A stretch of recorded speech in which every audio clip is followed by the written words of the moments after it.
ഇപ്പോഴത്തെ വെയിലിന് പുറത്തിറങ്ങരുത് എന്ന് പറയണമെന്ന് എനിക്ക് ആഗ്രഹമുണ്ട്. കാര്യം അത്രമാത്രം വെയിലടിച്ചുകൊണ്ടിരിക്കുകയാണ്. അപ്പോൾ നമ്മളൊരു 10 മിനിറ്റ് എവിടെയെങ്കിലും പോയി വന്നാൽ പോലും നല്ല രീതിയിൽ ടാൻ ആകുന്നില്ലേ? അപ്പോൾ ആ ടാൻ കംപ്ലീറ്റ്ലി മാറ്റാനും നമ്മുടെ സ്കിൻ ഒന്ന് ഇമ്പ്രൂവ് ചെയ്ത് നമ്മുടെ കൈ, കാലുകൾ, കഴുത്ത് ഇതൊക്കെ നല്ല രീതിയിൽ ഇമ്പ്രൂവ് ചെയ്തെടുക്കാനായിട്ട് അവിടുത്തെ സ്കിൻ ടോണൊക്കെ നല്ല രീതിയിൽ ബെറ്റർ ആക്കി കൊണ്ടുവരാൻ പറ്റുന്ന ഒരു അടിപൊളി ടിപ്പാണ് ഇന്നത്തെ വീഡിയോയിൽ ഞാൻ പറഞ്ഞു തരാൻ പോകുന്നത്. പിഗ്മെൻറ്റേഷൻ ഉണ്ടെങ്കിൽ നിങ്ങൾക്ക് യൂസ് ചെയ്യാം. സൺ ടാൻ ഏറ്റിട്ട് നിറം മങ്ങിയിരിക്കുന്നുണ്ടെങ്കിൽ യൂസ് ചെയ്യാം. കുറച്ചുകൂടെ കൈകാലുകളൊക്കെ ശ്രദ്ധിക്കണം, കുറച്ചുകൂടെ ബെറ്റർ ആക്കാൻ എനിക്ക് പറ്റും എന്ന് നിങ്ങൾക്ക് തോന്നിയിട്ട് നിങ്ങൾ ചെയ്യാതിരിക്കുകയാണെങ്കിൽ അതിനുള്ള ഒരു ഫസ്റ്റ് സ്റ്റെപ്പായിട്ട് ഈ വീഡിയോ നിങ്ങൾക്ക് എടുക്കാം. അതോടൊപ്പം ഞാനിപ്പോൾ ചെയ്യുന്ന ഈ ഒരു സംഭവം അല്ലാതെ, ഈ തക്കാളി വെച്ചിട്ടുള്ള ഈ ഒരു സംഭവം അല്ലാതെ വേറെ കുറേ ടിപ്സ് ഞാൻ ഈ വീഡിയോയിൽ ഇടയ്ക്കിടയ്ക്ക് പറഞ്ഞു പോകുന്നുണ്ട്. അപ്പോൾ അത് നിങ്ങൾ ഡെയിലി ലൈഫിൽ യൂസ് ചെയ്യേണ്ടതായിരിക്കും. അതും കൃത്യമായിട്ട് യൂസ് ചെയ്താൽ മാത്രമാണ് നിങ്ങൾക്ക് കറക്റ്റായിട്ട് ലോങ് ലാസ്റ്റിംഗ് ആയിട്ടുള്ള എന്തൊക്കെ വന്നാലും നഷ്ടപ്പെടാത്ത ആ ഒരു ഗ്ലോ ഉണ്ടാക്കിയെടുക്കാനായിട്ട് പറ്റുള്ളൂ. അപ്പോൾ ഞാൻ എന്തൊക്കെയാണ് എൻ്റെ റിയൽ ലൈഫിൽ ഫോളോ ചെയ്യുന്നത്, എനിക്ക് എന്താണ് എക്സ്പീരിയൻസ് എന്നൊക്കെ ഞാൻ ഡീറ്റെയിൽ ആയിട്ട് ഈ വീഡിയോയിൽ പറയുന്നുണ്ട്. സോ നിങ്ങൾ വീഡിയോ സ്കിപ്പ് ചെയ്യരുത്, മുഴുവൻ വീഡിയോയും കാണണം. എന്നാൽ മാത്രമേ നിങ്ങൾക്ക് കറക്റ്റായിട്ടുള്ള ഇൻഫർമേഷൻ കിട്ടുള്ളൂ. സോ ആരെങ്കിലും ഇതുവരെയും നമ്മുടെ ചാനൽ സബ്സ്ക്രൈബ് ചെയ്തിട്ടില്ലെങ്കിൽ പ്ലീസ് ഒന്ന് സബ്സ്ക്രൈബ് ചെയ്ത് സപ്പോർട്ട് ചെയ്യുക. ഈ വീഡിയോ നിങ്ങൾക്ക് വളരെ വളരെ യൂസ്ഫുൾ ആയിരിക്കും. അതുകൊണ്ട് തന്നെ ലൈക്ക് ചെയ്യാനും മറന്നു പോകരുത്. ആദ്യം തന്നെ എന്നെ ആരെങ്കിലും ആദ്യമായിട്ടാണ് കാണുന്നതെങ്കിൽ welcome to my YouTube family. So നമുക്ക് കയ്യിലും കാലിലും ഒക്കെ തന്നെ നമുക്ക് ഈ ഒരു ഹോം റെമഡി അപ്ലൈ ചെയ്ത് കൊടുക്കാൻ പറ്റും. ഞാനിപ്പോൾ കയ്യിൽ ചെയ്ത് കാണിക്കാം. നിങ്ങൾ അതേപോലെ കാലിലും കഴുത്തിലും ഒക്കെ നിങ്ങൾക്ക് ചെയ്ത് കൊടുക്കാം. അപ്പോൾ ആദ്യം തന്നെ നമുക്കൊരു സേഫായിട്ട് ഒരു പാത്രം എടുത്ത് വെക്കാം. എന്നിട്ട് നമുക്കൊരു പകുതി തക്കാളിയാണ് വേണ്ടത്. തക്കാളിയുടെ പകുതി നിങ്ങൾ ആഴ്ചയിൽ ഒരിക്കൽ ചെയ്താൽ മതി. തക്കാളിക്ക് ഭയങ്കര കത്തി വിലയൊക്കെ ആണെങ്കിൽ വീട്ടുകാരോടൊക്കെ ചോദിച്ചിട്ട് എടുക്കുക കേട്ടോ. അപ്പോൾ നമുക്കൊരു പകുതി തക്കാളി എടുക്കാം. എന്നിട്ട് ഇത് നമ്മൾ ആഴ്ചയിൽ ഒരേ ഒരു ദിവസം മാത്രമേ ചെയ്യുന്നുള്ളൂ. ആഴ്ചയിൽ ഒരിക്കൽ ഒരു പകുതി തക്കാളി നമ്മൾക്ക് എടുക്കണം. ഓക്കെ, ഇനി നമുക്കിതിലോട്ട് ചേർത്ത് കൊടുക്കേണ്ടത് നല്ല പഴുത്ത തക്കാളി നോക്കി നിങ്ങൾ എടുക്കുക. എന്നാൽ മാത്രമാണ് നന്നായിട്ട് ജ്യൂസ് വരുള്ളൂ. ജ്യൂസ് ഇല്ലാത്ത തക്കാളി നമ്മൾ എടുത്തിട്ട് വലിയ ഗുണമൊന്നുമില്ല. കാര്യം സ്ക്രബ് ചെയ്യാനായിട്ട് യൂസ് ചെയ്യാം, ബട്ട് സ്റ്റിൽ നല്ല ജ്യൂസി ആയിട്ടുള്ള തക്കാളി ആകുമ്പോൾ നിറയെ ജ്യൂസ് വരും. അത് നമുക്ക് സ്കിന്നെ ഹൈഡ്രേറ്റ് ചെയ്യാൻ ഭയങ്കര അടിപൊളിയാണ്. അതുകൊണ്ട് നല്ല പഴുത്ത തക്കാളി നോക്കി എടുക്കുക. നല്ല നമ്മളിങ്ങനെ യൂസ് ചെയ്യുമ്പോൾ നമ്മളിങ്ങനെ പിഴിയുമ്പോൾ നല്ല ജ്യൂസ് ഇങ്ങനെ ഇറങ്ങി വരണം. എന്നാൽ നല്ല രീതിയിൽ നമ്മുടെ സ്കിന്നിൽ ആ ഒരു ഗ്ലോ വരും, സൺ ടാൻ മാറും. അതിനൊക്കെ അടിപൊളിയാണ്. അല്ലെങ്കിൽ നിങ്ങൾക്ക് ഇതിന് പകരമായിട്ട് മിക്സിയിലിട്ട് തക്കാളി അരച്ചെടുക്കാം. എന്നിട്ട് അതിൻ്റെ ജ്യൂസ് എടുത്തിട്ട് നിങ്ങൾക്ക് യൂസ് ചെയ്യാം. ബട്ട് ഇതാണ് ഏറ്റവും എളുപ്പത്തിൽ ചെയ്യാൻ പറ്റുന്നത്. അതുകൊണ്ട് പകുതി തക്കാളി കട്ട് ചെയ്തെടുത്തിട്ടുണ്ട്. ഇനി ഇതിലോട്ട് പഞ്ചസാര ചേർത്ത് കൊടുക്കുക. ഷുഗറാണ്. അപ്പോൾ കാലിൻ്റെ അവിടെയൊക്കെ മുട്ടിലൊക്കെ നിങ്ങൾക്ക് കറുത്ത പാടുകളുണ്ടെങ്കിൽ ഷുഗർ തന്നെ യൂസ് ചെയ്യണം. ഇപ്പം കഴുത്തിലാണ് അത്രയും ഡെഡ് സെൽസ് ഇല്ല, അത്രയും തരിയുള്ളത് വേണ്ടാന്നുണ്ടെങ്കിൽ പഞ്ചസാര പൊടിച്ചെടുത്താൽ മതി. അതോടൊപ്പം നമുക്ക് അടുത്ത ഇൻഗ്രീഡിയൻ്റ് ആയിട്ട് ചേർത്ത് കൊടുക്കേണ്ടത് ബേക്കിംഗ് സോഡയാണ്. ബേക്കിംഗ് സോഡ അല്ലെങ്കിൽ ബേക്കിംഗ് പൗഡർ, ഇത് രണ്ടിൽ ഏതെങ്കിലും ചേർത്ത് കൊടുക്കാം. ഏതെങ്കിലും ഒന്ന് എല്ലാവരുടെ വീട്ടിലും കാണും. നമ്മൾ അപ്പത്തിലൊക്കെ ചേർക്കുന്ന സോഡാപ്പൊടി ഉണ്ടല്ലോ, അത് തന്നെയാണ്. ബേക്കിംഗ് സോഡ ചേർത്ത് കൊടുക്കുക. എന്നിട്ട് നമുക്കിത് നന്നായിട്ടൊന്ന് സ്പ്രെഡ് ചെയ്ത് കൊടുക്കണം. ഇതിൽ നമ്മൾ ഷുഗർ യൂസ് ചെയ്യുന്നത് എന്തിനാണെന്ന് വെച്ചാൽ നമ്മുടെ ആ ഒരു ഡെഡ് സെൽസൊക്കെ ഡീപ്പായിട്ട് റിമൂവ് ചെയ്യാനായിട്ട് ഹെൽപ്പ് ചെയ്യും. അതുപോലെ തക്കാളിയിൽ ഒരുപാട് നമ്മുടെ ഈ ഒരു സൺ ടാൻ ഉണ്ടല്ലോ, അത് റിമൂവ് ചെയ്യാൻ ബെസ്റ്റ് എന്ന് പറഞ്ഞാൽ ബെസ്റ്റാണ്. തക്കാളി അടിപൊളിയായിട്ട് സൺ ടാൻ റിമൂവ് ചെയ്യും. അതുപോലെ തന്നെ യൂസ് ചെയ്ത് കഴിയുമ്പോൾ ഇൻസ്റ്റൻ്റ് ആയിട്ട് ഒരു ഗ്ലോയും ഫെയർനെസ്സും നമുക്ക് തോന്നാനായിട്ട് ഹെൽപ്പ് ചെയ്യും. അതുകൊണ്ട് തന്നെ നമ്മൾ തക്കാളി എടുത്തിട്ടുണ്ട്, പഞ്ചസാര എടുത്തിട്ടുണ്ട്. അടുത്തതായിട്ട് ചേർത്ത് കൊടുത്തത് നമ്മുടെ സോഡാപ്പൊടിയാണ്. ഇതൊരു ബ്ലീച്ചിങ് ഏജൻറ്റാണ്. അതുകൊണ്ട് തന്നെ നമുക്ക് ആ ഒരു ഡാർക്ക്നെസ് ഒക്കെ പെട്ടെന്ന് ഹൈഡ് ചെയ്യാനായിട്ട് ഹെൽപ്പ് ചെയ്യും. ഈ ഒരു സ്ക്രബ് നിങ്ങൾ മുഖത്ത് യൂസ് ചെയ്യേണ്ട, കയ്യിലും കാലിലും കഴുത്തിലും ഒക്കെ, കഴുത്തിൻ്റെ ബാക്കിലൊക്കെ ഡീപ്പായിട്ട് പിഗ്മെൻറ്റേഷൻ ഉണ്ടെങ്കിൽ അവിടെ മാത്രം നിങ്ങൾ യൂസ് ചെയ്താൽ മതി.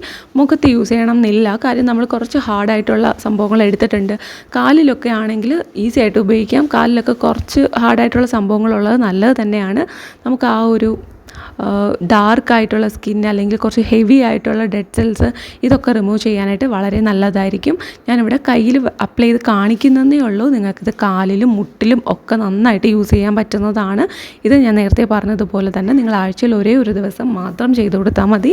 പക്ഷേ നിങ്ങൾ കൃത്യമായിട്ട് ചെയ്തു കൊടുക്കണം. എല്ലാ ആഴ്ചയിലും ഒരിക്കലും നിങ്ങൾ ചെയ്തു കൊടുത്തോണ്ടേ ഇരിക്കണം. കാര്യം നമ്മൾ വീണ്ടും പുറത്തു പോകുന്നതാണ്, നമുക്ക് വീണ്ടും ഡെഡ് സെൽസ് ഉണ്ടാവും. അപ്പോൾ നമ്മൾ വീണ്ടും കെയർ കൊടുക്കണമല്ലോ സ്വാഭാവികമായിട്ട്. അതുകൊണ്ട് തന്നെ ആഴ്ചയിൽ ഒരിക്കൽ കൃത്യം നിങ്ങളിത് ചെയ്തിരിക്കണം. ഇനി നിങ്ങൾക്ക് തക്കാളി ഇല്ലെങ്കിൽ നിങ്ങൾക്ക് നാരങ്ങയുടെ ഒരു പകുതി പീസും എടുക്കാം. നാരങ്ങയ്ക്ക് അതുകൊണ്ട് നാരങ്ങ അല്ലെങ്കിൽ തക്കാളി ഏതാണോ നിങ്ങൾക്ക് എടുക്കാൻ പറ്റുന്നത് അത് നിങ്ങൾക്ക് എടുക്കാം. തക്കാളി അല്ലെങ്കിൽ നാരങ്ങ ഏതെങ്കിലും ഒന്ന് എടുത്താൽ മതി, രണ്ടും കൂടെ വേണ്ട. പിന്നെ തക്കാളി മിക്സിയിലിട്ട് അടിച്ചാണ് എടുക്കുന്നത് ഉണ്ടെങ്കിൽ നിങ്ങൾക്ക് ഇത് നമ്മുടെ പേസ്റ്റാക്കി ഒരു പാത്രത്തിലെടുത്തതിന് ശേഷം ആ ഒരു പഞ്ചസാരയും ബേക്കിംഗ് സോഡയും നമുക്കിതിൽ ചേർത്ത് കൊടുത്തിട്ട് കൈ കൊണ്ട് സ്ക്രബ് ചെയ്തെടുത്താൽ മതി. അലിയുന്ന വരെ വെയിറ്റ് ചെയ്യരുത് പഞ്ചസാരയൊക്കെ, അത് പെട്ടെന്ന് തന്നെ വെച്ച് സ്ക്രബ് ചെയ്തെടുക്കണം. ആ ഒരു തരിതരിപ്പ് നമുക്ക് ആവശ്യമായിട്ടുണ്ട്, അതുകൊണ്ടാണ് പെട്ടെന്ന് ചെയ്യണം എന്ന് പറയുന്നത്. ഇനി ഇത് നമ്മൾ ചെയ്തു, ഇത് നമ്മൾ ആഴ്ചയിൽ ഒരു ദിവസം മാത്രമാണ് ചെയ്യുന്നത്. ബാക്കിയുള്ള ദിവസങ്ങളിൽ നമ്മൾ എന്ത് ചെയ്യണം അത് ഞാൻ പറഞ്ഞുതരാം. ആദ്യം തന്നെ നിങ്ങൾ സ്കിന്ന് നന്നായിട്ട് ക്ലീൻ ചെയ്യുക. രാവിലെയും വൈകുന്നേരവും നമ്മൾ കുളിക്കുകയാണെങ്കിൽ കുളിക്കുക, അല്ലെങ്കിൽ കൈകാൽ മുഖം കഴുകുന്നുണ്ടെങ്കിൽ അങ്ങനെ ചെയ്യുക. അത് ചെയ്യുന്ന സമയത്ത് നമ്മൾ നന്നായിട്ട് മോയ്സ്ചറൈസ് ചെയ്ത് കൊടുക്കുക. രാവിലെ വെയിലത്ത് പോകുന്നുണ്ടെങ്കിൽ സൺസ്ക്രീൻ നിങ്ങൾക്ക് അപ്ലൈ ചെയ്യാം. പക്ഷെ ഞാൻ ഏറ്റവും കൂടുതൽ സജസ്റ്റ് ചെയ്യുന്നത് ഇപ്പോഴത്തെ വെയിലിന് നിങ്ങൾ ഒന്നുകിൽ ഫുൾ സ്ലീവ് ഉള്ള ഡ്രസ്സ് ഇടുക, അല്ലെങ്കിൽ വണ്ടിയിലൊക്കെ പോകുന്നവരാണെങ്കിൽ ഒരു ഗ്ലൗസ് കിട്ടത്തില്ലേ അകത്ത്, നമുക്ക് ഡ്രസ്സിൻ്റെ കൈയുടെ അകത്തൂടെ ഇടാൻ പറ്റുന്നത്, കൈ ഫുള്ള് കവറാകും സ്കിൻ കളറിലുണ്ടാവുന്നത്. അല്ലെങ്കിൽ ബ്ലാക്ക് കളറിനേക്കാളും സ്കിൻ കളറാണ് നല്ലത്, അത് നിങ്ങൾ യൂസ് ചെയ്യുക. പിന്നെ കൈപ്പത്തിയിട്ട് അവിടെ ഇടുന്ന കുഞ്ഞു ഗ്ലൗസും കിട്ടും. ഇതിലേതെങ്കിലും ഒന്ന് കോട്ടൻ്റെത്, എന്നിട്ട് ബനിയൻ ക്ലോത്തിൽ വരുന്ന കോട്ടൻ്റെ നല്ല അടിപൊളി സാധനങ്ങൾ കിട്ടും. അത് നിങ്ങൾ വാങ്ങിക്കുക. ഒരൊറ്റ തവണത്തെ ഇൻവെസ്റ്റ്മെൻ്റ് ആണ്. അത് നിങ്ങൾക്ക് എത്ര നാൾ വേണോ കഴുകി യൂസ് ചെയ്യാം. ക്ലോത്താണ്, ഓൺലൈനിൽ കിട്ടുന്നുണ്ടെങ്കിൽ അത് നിങ്ങൾക്ക് യൂസ് ചെയ്യാം. ഇതുപോലത്തെ ഗ്ലൗസിൻ്റെ കാര്യമാണ് ഞാൻ പറഞ്ഞത്. അപ്പോൾ ബസ്സിലോ ബൈക്കിലൊക്കെ പോകുന്നവരാണെങ്കിൽ നിങ്ങൾക്കിത് യൂസ് ചെയ്യാം. ആവശ്യം കഴിഞ്ഞിട്ട് മടക്കി ബാഗിൽ വെക്കാവുന്നതാണ്. ഭയങ്കര കംഫർട്ടബിൾ ആണ്. അപ്പോൾ ഇതിൻ്റെ ലിങ്ക് ഞാൻ ടാഗ് ചെയ്ത് കൊടുത്തിട്ടുണ്ടാവും. അപ്പോൾ ഇഷ്ടമുള്ളവരാണെങ്കിൽ ചെക്ക് ചെയ്ത് നോക്കാനായിട്ട് മറക്കണ്ട. കോട്ടൺ ആണ് ഏറ്റവും നല്ലത്. കോട്ടൺ കിട്ടിയില്ല എന്നുണ്ടെങ്കിൽ നൈലോണിൻ്റെ പോലത്തെ കുറച്ച് തിളക്കമുള്ള പോലത്തെ ക്ലോത്ത് കിട്ടും, അത് സ്കിൻ കളർ വാങ്ങിക്കുക. പിന്നെ ബ്ലാക്ക് നിങ്ങൾക്ക് വേണമെങ്കിൽ വാങ്ങിക്കാം, പക്ഷേ ചൂടത്ത് ബ്ലാക്ക് വീണ്ടും നമ്മുടെ ഹീറ്റ് കൂട്ടത്തേ ഉള്ളൂ. അതുകൊണ്ട് സ്കിൻ കളർ കിട്ടും, നല്ലതാണ്. വൈറ്റും കിട്ടും, അടിപൊളിയാണ്. അത് നിങ്ങൾ വാങ്ങിക്കുക. ബൈക്കിൽ പോകുന്നവരാണെങ്കിൽ. ബസ്സിൽ പോകുന്നവരാണെങ്കിൽ മാക്സിമം ബസ്സിൻ്റെ സൈഡ് സീറ്റൊക്കെ അവോയ്ഡ് ചെയ്തിട്ട് നടുവിലോട്ടൊക്കെ ഇരിക്കുക. ഇനി അഥവാ ഇരിക്കുന്നുണ്ടെങ്കിൽ ഷോൾ അല്ലെങ്കിൽ ഇതുപോലത്തെ ഗ്ലൗസൊക്കെ ഇട്ടിട്ട് കൈ ഒന്ന് കവർ ചെയ്യുക. ഇപ്പം നമുക്ക് ആ ഒരു നമ്മുടെ കൈപ്പത്തിയിലിടുന്ന ഗ്ലൗസ് ഇട്ടില്ലെങ്കിലും കുഴപ്പമില്ല. എൽബോ മുതൽ നമ്മുടെ റിസ്റ്റ് വരെ ഉള്ളത് ഇടാമല്ലോ, അത് നിങ്ങൾ ഇട്ട് കൊടുക്കുക. തീർച്ചയായിട്ടും നിങ്ങൾക്ക് നല്ല മാറ്റം ഉണ്ടാവും. സൺസ്ക്രീനും നിങ്ങൾക്ക് വേണമെങ്കിൽ യൂസ് ചെയ്യാം. കാര്യം ഇത്രയും വെയിലത്ത് സൺസ്ക്രീൻ മാത്രമായിട്ട് നമുക്കൊന്നും ചെയ്യാൻ പറ്റത്തില്ല. അതുകൊണ്ടാണ് പറയുന്നത്. പിന്നെ നിങ്ങൾ വൈകുന്നേരം ആണെന്നൊക്കെ പറഞ്ഞിട്ട് ഇടാണ്ട് ഒന്നും വരരുത് തിരിച്ചു വരുന്ന സമയത്ത്. പിന്നെ കാറിലൊക്കെയാണ് നിങ്ങൾ പോകുന്നതെങ്കിൽ നിങ്ങൾക്ക് എത്ര സേഫായിട്ട് പോകാൻ പറ്റുമോ അത്രയും സേഫായിട്ട് പോവുക, വെയിൽ കൊള്ളാതെ. അതല്ലാന്നുണ്ടെങ്കിൽ ഈ സെയിം മെത്തേഡ്സ് തന്നെ നിങ്ങൾക്ക് കാറിലും ഒക്കെ യൂസ് ചെയ്യാം. ഈ 3 മീഡിയമിലൂടെ ആയിരിക്കുമല്ലോ നിങ്ങൾ സാധാരണ യാത്ര ചെയ്യുന്നത്. ആ ഒരു ടൈമിലായിരിക്കും നമ്മൾ ഏറ്റവും കൂടുതൽ വെയിൽ കൊള്ളുന്നത്. അല്ലാതെ ഫീൽഡ് വർക്കുള്ള ആൾക്കാരും പിന്നെ സാധനങ്ങൾ വാങ്ങിക്കാൻ പോകുന്നവരും എല്ലാവരും എങ്ങനെയെങ്കിലും ഒരു മീഡിയത്തിലൂടെ ട്രാവൽ ചെയ്യുന്നുണ്ടാവില്ലേ. അപ്പോൾ അവരൊക്കെ ഈ ഒരു കാര്യങ്ങൾ ശ്രദ്ധിക്കുക. പിന്നെ മെയിനായിട്ട് എവിടെയെങ്കിലും വെയിറ്റിംഗ് ഉണ്ട് നിൽക്കുകയാണെന്നുണ്ടെങ്കിൽ കുട മസ്റ്റായിട്ട് ഉപയോഗിക്കണം. എൻ്റെ ഒരു ഏറ്റവും വലിയ പ്രോബ്ലമാണ്, ഞാൻ മഴക്കാലത്ത് മാത്രമേ കുട അന്വേഷിക്കാറുള്ളൂ. പക്ഷേ എനിക്ക് മനസ്സിലായൊരു കാര്യം, വെയിൽ കാലത്താണ് ഏറ്റവും കൂടുതൽ കുടയ്ക്ക് അത്യാവശ്യം. അത്രയും ഡിഫറൻസ് ഉണ്ടാകും. നമ്മൾ കുട പിടിച്ചിട്ട് ഇപ്പോൾ എന്ത് കിട്ടാനാ, എന്നാലും വെയിലടിക്കത്തില്ല എന്നൊക്കെ നമ്മൾ വിചാരിക്കും. അങ്ങനെയല്ല കേട്ടോ, വളരെ നല്ല വ്യത്യാസം ഉണ്ടാവും. തീർച്ചയായിട്ടും നിങ്ങളത് കൺസിഡർ ചെയ്യുക. സോ നമുക്ക് ഈ ഒരു സ്ക്രബ് ചെയ്തതിന് ശേഷം ഒരു 5 മിനിറ്റ് പോലും വേണ്ട, ഫുള്ളായിട്ട് നമ്മുടെ കൈ കാൽ ഒക്കെ സ്ക്രബ് ചെയ്തെടുക്കാനായിട്ട് മാക്സിമം 10 മിനിറ്റ് അത്രേ വേണ്ടുള്ളൂ. 2-3 മിനിറ്റ് മാത്രം നമ്മൾ സ്ക്രബ് ചെയ്ത് കൊടുത്താൽ മതി സ്കിന്ന്. അതിനുശേഷം നമുക്ക് നല്ല പച്ചവെള്ളത്തിൽ, സാധാരണ തണുത്ത വെള്ളത്തിൽ വാഷ് ചെയ്യാം. അതിനുശേഷം നമുക്ക് ഒരു നല്ല കോട്ടൺ ക്ലോത്തിൽ തുടച്ചതിന് ശേഷം മോയ്സ്ചറൈസർ അപ്ലൈ ചെയ്ത് കൊടുക്കുക. അലോവേര ജെല്ലോ അല്ലെങ്കിൽ സാധാരണ ബോഡി ലോഷനോ മോയ്സ്ചറൈസറോ വാസലിനോ എന്ത് വേണമെങ്കിലും. സ്കിന്ന് ഹൈഡ്രേറ്റ് ആവണം എന്ന് മാത്രമേ ഉള്ളൂ. നിങ്ങൾക്ക് ഏതാണോ ഇഷ്ടമുള്ളത് അത് നിങ്ങൾക്ക് യൂസ് ചെയ്യാം. നല്ല ഒരു മോയ്സ്ചറൈസർ അപ്ലൈ ചെയ്ത് കൊടുക്കുക.